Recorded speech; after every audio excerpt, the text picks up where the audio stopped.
Nabulabog ng rumble ng mga kabataan ng fluvial procession para sa pista ng Peña Francia sa Naga.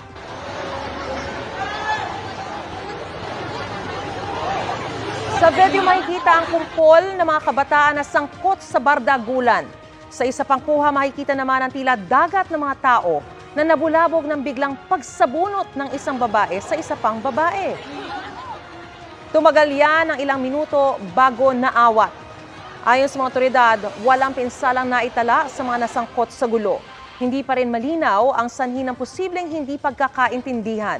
Tiniyak din nilang patuloy ang kanilang pagbabantay sa mga pampublikong lugar para maiwasan ang mga ganitong insidente. Mga kapuso, kasama nyo kami 24 oras. Mag-subscribe sa GMA Integrated News sa YouTube. Sa mga kapuso abroad, bisitahin ang GMA Pinoy TV at www.gmanews.tv.